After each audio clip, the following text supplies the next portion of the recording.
नमस्कार दोस्तों। भारतीय कहानी में आपका स्वागत है। आज सुनिए मुंशी प्रेमचंद द्वारा लिखी कहानी नशा। ईश्वरी एक बड़े जमींदार का लड़का था और मैं गरीब क्लर्क का, जिसके पास मेहनत मजूरी के सिवा और कोई जायदाद न थी। हम दोनों में परस्पर बहसें होती रहती थी। मैं जमींदारी की बुराई करता, उन्हें हिंसक पशु और खून चूसने वाली झोंक और वृक्षों की चोटी पर फूलने वाला पंजा कहता। वह जमींदारों का पक्ष लेता, पर स्वभावतः उसका पहलू कुछ कमजोर होता था, क्योंकि उसके पास जमींदारों के अनुकूल कोई दलील न थी। वह कहता कि सभी मनुष्य बराबर नहीं आते, छोटे बड़े हमेशा होते रहेंगे। लचर दलील थी। किसी मानुषीय या नैतिक नियम से इस व्यवस्था का औचित्य सिद्ध करना कठिन था। मैं इस वाद विवाद की गर्मी गर्मी में अक्सर तेज हो जाता और लगने वाली बात कह जाता, लेकिन ईश्वरी हार कर भी मुस्कुराता रहता था। मैंने उसे कभी गर्म होते नहीं देखा। शायद इसका कारण यह था कि वह अपने पक्ष की कमजोरी समझता था। नौकरों से वह सीधे मुंह बात नहीं करता था। अमीरों में जो एक बेदर्दी और उद्दंडता होती है, इसमें उसे भी प्रचुर भाग मिला था।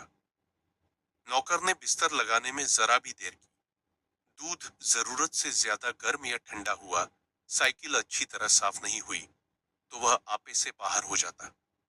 सुस्ती या बदतमीजी उसे जरा भी बर्दाश्त न थी, पर दोस्तों से और विशेषकर मुझसे उसका व्यवहार सौहार्द और नम्रता से भरा हुआ होता था। शायद उसकी जगह मैं होता तो मुझसे भी वही कठोरताएं पैदा हो जाती जो उसमें थीं, क्योंकि मेरा लोक प्रेम सिद्धांतों पर नहीं, निजी दशाओं पर टिका हुआ था। लेकिन वह मेरी जगह होकर भी शायद अमीर ही रहता, क्योंकि वह प्रकृति से ही विलासी और ऐश्वर्य प्रिय था। अब की दशहरे की छुट्टियों में मैंने निश्चय किया कि घर न जाऊंगा। मेरे पास किराए के लिए रुपए न थे और न घर वालों को तकलीफ देना चाहता था। मैं जानता हूँ वे मुझे जो कुछ देते हैं वह उनकी हैसियत से बहुत ज्यादा है। उसके साथ ही परीक्षा का ख्याल था। अभी बहुत कुछ पढ़ना है। बोर्डिंग हाउस में भूत की तरह अकेले पड़े रहने को भी जीना चाहता था। इसलिए जब ईश्वरी ने मुझे अपने घर का नेवता दिया, तो मैं बिना आग्रह के राजी हो गया। ईश्वरी के साथ परीक्षा की तैयारी खूब हो जाएगी। वह अमीर होकर भी मेहनती और जहीन है। उसने उसके साथ ही कहा, लेकिन भाई, एक बात का ख्याल रखना, वहां अगर जमींदारों की निंदा की तो मुआमिला बिगड़ जाएगा और मेरे घर वालों को बुरा लगेगा। वह लोग तो आसामियों पर इसी दावे से शासन करते हैं कि ईश्वर ने असामियों को उनकी सेवा के लिए ही पैदा किया है। असामी में कोई मौलिक भेद नहीं है, तो जमींदारों का कहीं पता न लगे। मैंने कहा, तो क्या तुम समझते हो कि मैं वहां जाकर कुछ और हो जाऊंगा? हाँ, मैं तो यही समझता हूँ। तुम गलत समझते हो। ईश्वरी ने इसका कोई जवाब न दिया। कदाचित उसने इस मामले को मरे विवेक पर छोड़ दिया, और बहुत अच्छा किया। अगर वह अपनी बात पर अड़ता तो मैं भी जिद पकड़ लेता। सेकंड क्लास तो क्या, मैंने कभी इंटर क्लास में भी सफर न किया था। अब की सेकंड क्लास में सफर का सौभाग्य प्राप्त हुआ। गाड़ी तो 9 बजे रात को आती थी, पर यात्रा के हर्ष में हम शाम को स्टेशन जा पहुंचे। कुछ देर इधर उधर सैर करने के बाद रिफ्रेशमेंट रूम में जाकर हम लोगों ने भोजन किया। मेरी वेशभूषा और रंग ढंग से पारखी खानसामों को यह पहचानने में देर न लगी कि मालिक कौन है और पिछलग्गू कौन। लेकिन न जाने क्यों मुझे उनकी गुस्ताखी बुरी लग रही थी। पैसे ईश्वरी की जेब से गए। शायद मेरे पिता को जो वेतन मिलता है उससे ज्यादा इन खानसामों को इनाम इकराम में मिल जाता हो। एक अठन्नी तो चलते समय ईश्वरी ही ने दी। फिर भी मैं उन सबों से उसी तत्परता और विनय की अपेक्षा करता था जिससे वे ईश्वरी की सेवा कर रहे थे। क्यों ईश्वरी के हुक्म पर सब के सब दौड़ते हैं, लेकिन मैं कोई चीज मांगता हूँ तो उतना उत्साह नहीं दिखाते। मुझे भोजन में कुछ स्वाद न मिला। यह भेद मेरे ध्यान को संपूर्ण रूप से अपनी ओर खींचे हुए था। गाड़ी आई, हम दोनों सवार हुए। खानसामों ने ईश्वरी को सलाम किया, मेरी ओर देखा भी नहीं। ईश्वरी ने कहा, कितने तमीजदार हैं ये सब। एक हमारे नौकर हैं कि कोई काम करने का ढंग नहीं। मैंने खट्टे मन से कहा, इसी तरह अगर तुम अपने नौकरों को भी 8 आने रोज इनाम दिया करो तो शायद इनसे ज्यादा तमीजदार हो जाएं। तो क्या तुम समझते हो ये सब केवल इनाम के लालच से इतना अदब करते हैं? जी नहीं, कदापित नहीं। तमीज और अदब तो इनके रक्त में मिल गया है। गाड़ी चली। डाक थी, प्रयास से चली तो प्रतापगढ़ जाकर रुकी। एक आदमी ने हमारा कमरा खोला। मैं तुरंत चिल्ला उठा, दूसरा दर्जा है, सेकंड क्लास है। उस मुसाफिर ने डिब्बे के अंदर आकर मेरी ओर एक विचित्र उपेक्षा की दृष्टि से देखकर कहा, जी हाँ, सेवक इतना समझता है, और बीच वाले बर्थडे पर बैठ गया। मुझे कितनी लज्जा आई, कह नहीं सकता। भोर होते होते हम लोग मुरादाबाद पहुंचे। स्टेशन पर कई आदमी हमारा स्वागत करने के लिए खड़े थे। 5 बेगार। बेगारों ने हमारा लगेज उठाया। दोनों भद्र पुरुष पीछे पीछे चले। एक मुसलमान था, रियासत अली। दूसरा ब्राह्मण था, रामहर्क। दोनों ने मेरी ओर परिचित नेत्रों से देखा, मानो कह रहे हैं, तुम कौवे होकर हंस के साथ कैसे? रियासत अली ने ईश्वरी से पूछा, यह बाबू साहब क्या आपके साथ पढ़ते हैं? ईश्वरी ने जवाब दिया, हाँ, साथ पढ़ते भी हैं और साथ रहते भी हैं। यूं कहिए कि आप ही की बदौलत मैं इलाहाबाद पड़ा हुआ हूँ, नहीं कब का लखनऊ चला आया होता। अब कि मैं इन्हें घसीट लाया। इनके घर से कई तार आ चुके थे, मगर मैंने इनकारी जवाब दिलवा दिए। आखिरी तार तो अर्जेंट था, जिसकी फीस 4 आने प्रति शब्द है, पर यहाँ से उनका भी जवाब इनकारी ही था। दोनों सज्जनों ने मेरी ओर चकित नेत्रों से देखा। आतंकित हो जाने की चेष्टा करते जान पड़े। रियासत अली ने अर्धशंका के स्वर में कहा, लेकिन आप बड़े सादे लिबास में रहते हैं। ईश्वरी ने शंका निवारण की, महात्मा गांधी के भक्त हैं साहब। खद्दर के सिवा कुछ पहने ही नहीं। पुराने सारे कपड़े जला डाले। यो कहा कि राजा है। 2.5 लाख सालाना की रियासत है, पर आपकी सूरत देखो तो मालूम होता है अभी अनाथालय से पकड़ कर आए हैं। रामहर्क बोले, अमीरों का ऐसा स्वभाव बहुत कम देखने में आता है, कोई भौंक ही नहीं सकता।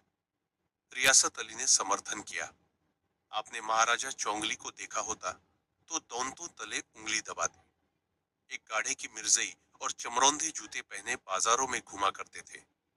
सुनते हैं, एक बार बेगार में पकड़े गए थे और उन्हीं ने 10 लाख से कॉलेज खोल दिया। मैं मन में कटा जा रहा था, पर न जाने क्या बात थी कि यह सफेद झूठ उस वक्त मुझे हास्यास्पद न जान पड़ा। उसके प्रत्येक वाक्य के साथ मानो मैं उस कल्पित वैभव के समीप तर आता जाता था। मैं शहसवार नहीं हूँ। हाँ, लड़कपन में कई बार लद्दू घोड़ों पर सवार हुआ हूँ। यहाँ देखा तो 2 कलौं रास घोड़े हमारे लिए तैयार खड़े थे। मेरी तो जान ही निकल गई। सवार तो हुआ, पर बोटियां कौंप रही थीं। मैंने चेहरे पर शिकन न पड़ने दिया। घोड़े को ईश्वरी के पीछे डाल दिया। खैरियत यह हुई कि ईश्वरी ने घोड़े को तेज न किया, वरना शायद मैं हाथ पैर तुड़वा कर लौटता। संभव है ईश्वरी ने समझ लिया हो कि यह कितने पानी में है। ईश्वरी का घर क्या था? किला था, इमाम बाड़े का सा फाटक। द्वार पर पहरेदार टहलता हुआ, नौकरों का कोई हिसाब नहीं। एक हाथी बेनंदा हुआ। ईश्वरी ने अपने पिता, चाचा, ताऊवादी सबसे मेरा परिचय कराया, और उसी अतिशयोक्ति के साथ। ऐसी हवा बूंदी कुछ न पूछिए। नौकर चाकर ही नहीं, घर के लोग भी मेरा सम्मान करने लगे। देहात के जमींदार, लाखों का मुनाफा, मगर पुलिस कांस्टेबल को अफसर समझने वाले। कई महाशय तो मुझे हुजूर हुजूर कहने लगे। जब जरा एकांत हुआ तो मैंने ईश्वरी से कहा, तुम बड़े शैतान हो यार, मेरी मिट्टी क्यों पलीत कर रहे हो? ईश्वरी ने दृढ़ मुस्कान के साथ कहा, इन गधों के सामने यही चाल जरूरी थी, वरना सीधे मुंह बोलते भी नहीं। जरा देर के बाद नाई हमारे पांव दबाने आया। कुंवर लोग स्टेशन से आए हैं, थक गए होंगे। ईश्वरी ने मेरी ओर इशारा करके कहा, पहले कुंवर साहब के पांव दबा। मैं चारपाई पर लेटा हुआ था। मेरे जीवन में ऐसा शायद ही कभी हुआ हो कि किसी ने मेरे पांव दबाए हों। मैं इसे अमीरों के चोचले, रईसों का गधापन और बड़े आदमियों की मुटमरती और जाने क्या क्या कहकर ईश्वरी का परिहास किया करता और आज मैं पोतड़ों का रईस बनने का स्वांग भर रहा था। इतने में 10 बज गए। पुरानी सभ्यता के लोग थे। नई रोशनी अभी केवल पहाड़ की चोटी तक पहुंच पाई थी। अंदर से भोजन का बुलावा आया। हम स्नान करने चले। मैं हमेशा अपनी धोती खुद छांट लिया करता, मगर यहाँ मैंने ईश्वरी की ही भांति अपनी धोती भी छोड़ दी। अपने हाथों अपनी धोती छांटते शर्म आ रही थी। अंदर भोजन करने चले। हॉस्टल में जूते पहले मेज पर जा डटते थे। यहाँ पाँव धोना आवश्यक था। कहार पानी लिए खड़ा था। ईश्वरी ने पाँव बढ़ा दिए। कहार ने उसके पाँव धोए। मैंने भी पाँव बढ़ा दिए। कहार ने मेरे पाँव भी धोए। मेरा वह विचार न जाने कहाँ चला गया था। सोचा था वहां देहात में एकाग्र होकर खूब पढ़ेंगे, पर यहाँ सारा दिन सैर सपाटे में कट जाता था। कहीं नदी में बजरे पर सैर कर रहे हैं, कहीं मछलियों या चिड़ियों का शिकार खेल रहे हैं, कहीं पहलवानों की कुश्ती देख रहे हैं, कहीं शतरंज पर जमे हैं। ईश्वरी खूब अंडे मंगवाता और कमरे में स्टोव पर ऑमलेट बनते। नौकरों का एक जत्था हमेशा घेरे रहता। अपने हाथ पांव हिलाने की कोई जरूरत नहीं, केवल जबान हिला देना काफी है। नहाने बैठो तो आदमी नहलाने को हाजिर, लेटो तो आदमी पंखा झलने को खड़े। महात्मा गांधी का कुंवर चेला मशहूर था। भीतर से बाहर तक मेरी धाक थी। नाश्ते में जरा भी देर न होने पाए, कहीं कुंवर साहब नाराज न हो जाए न। बिछावन ठीक समय पर लग जाए। कुंवर साहब के सोने का समय आ गया। मैं ईश्वरी से भी ज्यादा नाजुक दिमाग बन गया था, या बनने पर मजबूर किया गया था। ईश्वरी अपने हाथ से बिस्तर बिछा ले, लेकिन कुंवर मेहमान अपने हाथों कैसे अपना बिछावन बिछा सकते हैं। उनकी महानता में पट्टा लग जाएगा। एक दिन सचमुच यही बात हो गई। ईश्वरी घर में था। शायद अपनी माता से कुछ बातचीत करने में देर हो गई। यहाँ 10 बज गए। मेरी आंखें नींद से झपक रही थीं, मगर बिस्तर कैसेट लगाऊं। कुंवर जो ठहरा। कोई 11:30 बजे महरा आया।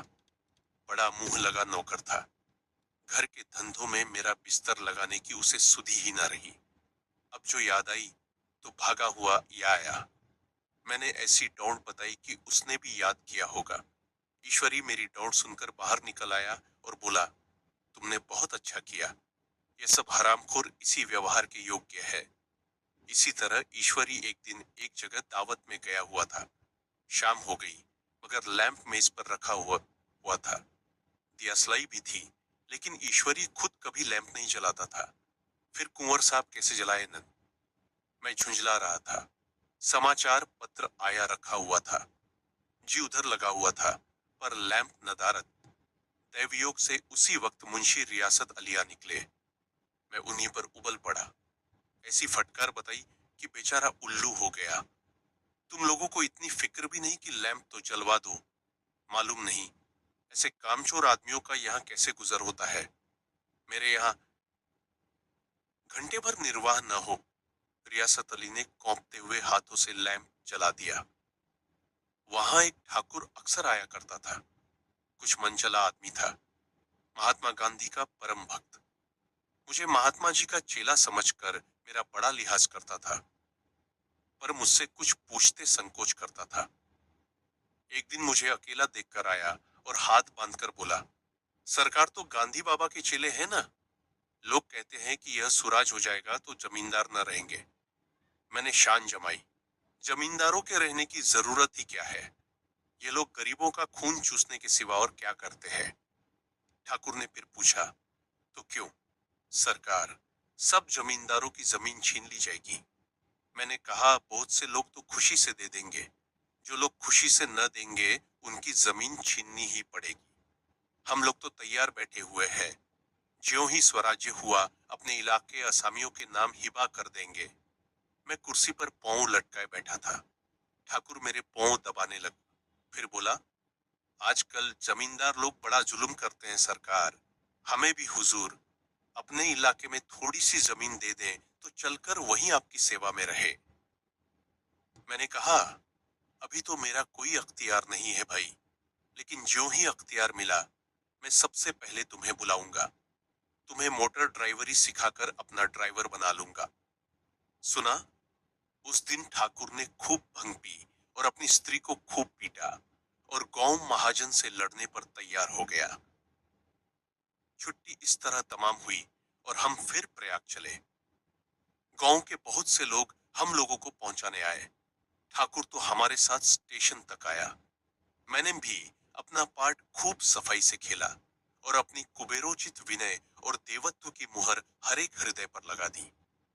जी तो चाहता था हर एक नौकर को अच्छा इनाम दूं, लेकिन वह सामर्थ्य कहाँ थी। वापसी टिकट था ही, केवल गाड़ी में बैठना था। पर गाड़ी गाई तो ठसाठस भरी हुई। दुर्गा पूजा की छुट्टियों भोग कर सभी लोग लौट रहे थे। सेकंड क्लास में तिल रखने की जगह नहीं। इंटरव्यू क्लास की हालत उससे भी बदतर। यह आखिरी गाड़ी थी, किसी तरह रोक न सकते थे। बड़ी मुश्किल से तीसरे दर्जे में जगह मिली। हमारे ऐश्वर्य ने वहां अपना रंग जमा लिया, मगर मुझे उसमें बैठना बुरा लग रहा था। आए थे आराम से लेटे लेटे, जा रहे थे सिकुड़े हुए। पहलू बदलने की भी जगह न थी। कई आदमी पढ़े लिखे भी थे। वे आपस में अंग्रेजी राज्य की तारीफ करते जा रहे थे। एक महाशय बोले, ऐसा न्याय तो किसी राज्य में नहीं देखा। छोटे बड़े सब बराबर। राजा भी किसी पर अन्याय करे तो अदालत उसकी गर्दन दबा देती है। दूसरे सज्जन ने समर्थन किया, अरे साहब, आप खुद बादशाह पर दावा कर सकते हैं, अदालत में बादशाह पर डिग्री हो जाती है। एक आदमी जिसकी पीठ पर बड़ा गट्ठर बंधा था, कलकत्ते जा रहा था। कहीं गठरी रखने की जगह न मिलती थी। पीठ पर बौंधे हुए था। इससे बेचैन होकर बार बार द्वार पर खड़ा हो जाता। मैं द्वार के पास ही बैठा हुआ था। उसका बार बार आकर मेरे मुंह को अपनी गठरी से रगड़ना मुझे बहुत बुरा लग रहा था। एक तो हवा यूं ही कम थी, दूसरे उस गंवार का आकर मेरे मुंह पर खड़ा हो जाना मानो मेरा गला दबाना था। मैं कुछ देर तक जब तक किए बैठा रहा, एकाएक मुझे क्रोध आ गया। मैंने उसे पकड़कर पीछे ठेल दिया और दो तमाचे जोर जोर से लगाए। उसने आंखें निकालकर कहा, क्यों मारते हो बाबूजी, हमने भी किराया दिया है। मैंने उठकर दो तीन तमाचे और जड़ दिए। गाड़ी में तूफान आ गया। चारों ओर से मुझ पर बौछार पड़ने लगी। अगर इतने नाजुक मिजाज हो तो अव्वल दर्जे में क्यों नहीं बैठे। कोई बड़ा आदमी होगा तो अपने घर का होगा। मुझे इस तरह मारते तो दिखा देता। क्या कसूर किया था बेचारे ने। गाड़ी में सांस लेने की जगह नहीं। खिड़की पर जरा सांस लेने खड़ा हो गया तो उस पर इतना क्रोध। अमीर होकर क्या आदमी अपनी इंसानियत बिल्कुल खो देता है। यह भी अंग्रेजी राज है जिसका आप बखान कर रहे थे। एक ग्रामीण बोला, दफ्तर मौक घुस पावत नहीं, उस पे इतना मिजाज। ईश्वरी ने अंग्रेजी में कहा, what an idiot you are बेर। और मेरा नशा अब कुछ कुछ उतरता हुआ मालूम होता था। आप सुन रहे हैं मुंशी प्रेमचंद की कहानी